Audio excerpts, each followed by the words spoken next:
All right, in this video, I want to talk to you guys about how I learned my curveball, how old I was, and how long it took me to start really using it in games and developing it. And the reason I want to share this is to give you guys a perspective on learning the curve, what to expect, what ages are good for it, and things like that.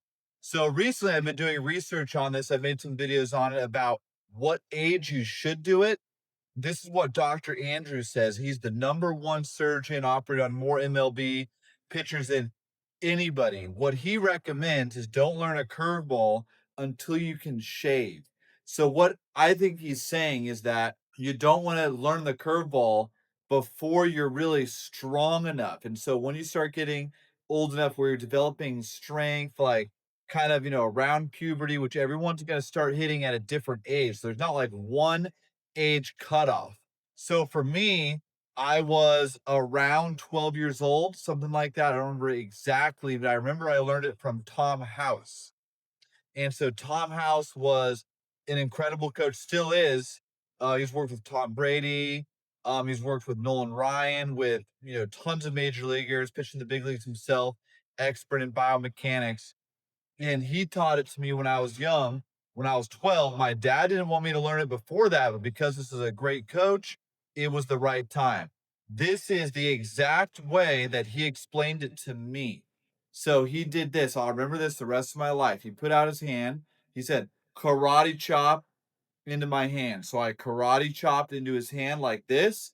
And he said, now you can throw a curveball. Simple as that. He didn't want it to be, some crazy thing right here. It's just karate chop. It's just hammer. There's different ways of thinking about it, but we don't want to be twisting like that. Another way of thinking, pulling a gun right there. And so we want it to be very simple. Then the grip that he showed me, cutting the ball in half right there, this finger just off the ball like that, and then just karate chop. And there's other grips that work, like spiking it, having both fingers on, but this is a nice simple one because it makes it two fingers very easy to just rip down right there. And so after I learned it, it didn't take too long for me to throw it decently. I could throw it okay, kind of right away, but to be consistent with it definitely took months. And so that's kind of the expectation. You'll learn it, and then hopefully, in a few times, maybe right away, you'll be able to throw it decently. And then maybe in a few months, you'll be ready to start throwing it in games. That's about what it was for me. Tom House or Dr. Andrews really iterates. It's not the curveball itself, if thrown properly, that's bad on the arm.